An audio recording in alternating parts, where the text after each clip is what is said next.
ក្រោមការដឹកនាំរបស់អាដាមប្រធានបានសម្រេចឲ្យមានការរៀបចំការប្រកួតទិវាបាល់ទាត់យុវជនអាយុក្រោម13ឆ្នាំនេះជារៀងរាល់ឆ្នាំក្នុងគោលបំណងបង្កឲ្យមានជាការប្រកួតជាទិវាបាល់ទាត់ជាការប្រកួតកម្រិតមូលដ្ឋានគ្រឹះសម្រាប់អនាគតបាល់ទាត់របស់យើងហើយក៏ជាឱកាសផ្ដល់ឲ្យបងប្អូនកុមារទាំងអស់នាំគ្នាស្រឡាញ់បាល់ទាត់ខិតខំលេងបាល់ទាត់ជួបជុំគ្នាលេងបាល់ទាត់ជៀសឆ្ងាយអំពីអំពើអសកម្មផ្សេងដូចជាការសេពគ្រឿងញៀនដូចជាការទៅលេងហ្គេមនៅក្នុងម៉ោងសិក្សាឬក៏ក្រៅម៉ោងសិក្សាជាដើមលក្ខណៈនេះក៏ជាឱកាសមួយផ្ដល់សម្រាប់ឲ្យក្រុមបច្ចេកទេសបាល់ទាត់របស់យើងនេះអាចពិនិត្យមើលជ្រើសរើសយកនៅបងប្អូនតូចដែលជាកីឡាករមានទេពកោសល្យសម្រាប់ត្រៀមបញ្ចូលទៅក្នុងកម្មវិធីសាលាកីឡាបាល់ទាត់របស់សហព័ន្ធកីឡាបាល់ទាត់កម្ពុជាដែលគ្រោងនឹងចាប់ផ្ដើមនៅក្នុងពេលឆាប់នេះក្រោយពេលដែលមជ្ឈមណ្ឌលបាល់ទាត់ជាតិបាទីរបស់យើងដែលកំពុងសាងសង់ចិត្តរួចរាល់នេះបានបញ្ចប់គឺសហព័ន្ធកីឡាបាល់ទាត់កម្ពុជាបានរៀបចំនៅផែនការយុទ្ធសាស្ត្រឲ្យមានសាលាកីឡាបាល់ទាត់ដែលបងប្អូនដែលមានទេពកោសល្យជ្រើសរើសបានពីការប្រកួតនៅក្នុងទិវាបាល់ទាត់យុវជននេះទិវាបាល់ទាត់យុវជនអាយុក្រោម13ឆ្នាំនេះយើងនឹងរៀបចំទៅមជ្ឈមណ្ឌលបាល់ទាត់ជាតិបាទីដែលគោលបំណងដែលយើងធ្វើការ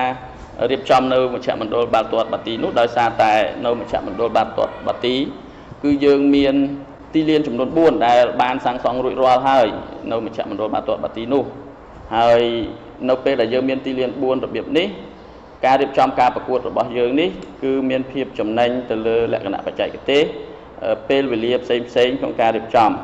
ហើយការរៀបចំនេះនឹងមានលក្ខណៈល្អប្រសើរជាងមុនដោយសារតែយើងមានទីលានច្រើនជាងមុននៅទីនោះទិវាបាល់ទាត់យុវជនអាយុក្រោម13ឆ្នាំនេះគឺនឹងរៀបចំនៅថ្ងៃទី7ដល់ថ្ងៃទី14ខែកក្កដាឆ្នាំ2012ហើយក្រុមដែលចូលរួមប្រកួតរហូតមកដល់ពេលនេះយើងកំណត់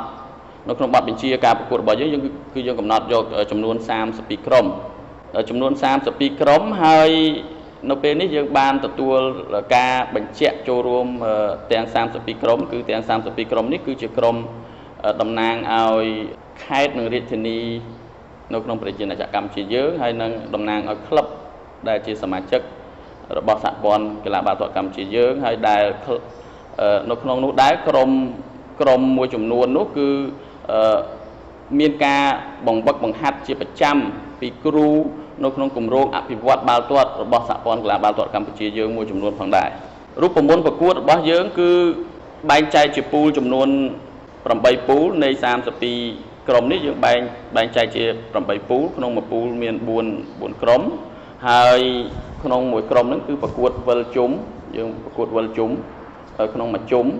ជួបគ្នាទាំងអស់ហើយបន្ទាប់មកទៀតគឺក្រុមដែលនៅលំដាប់លេខ1លេខ2នៅក្នុងពូលនីមួយនេះត្រូវឡើងមកប្រកួតវគ្គ1ភាគ8វគ្គ1ភាគ4វគ្គពាក់កណ្ដាលនិងវគ្គផ្ដាច់ព្រាត់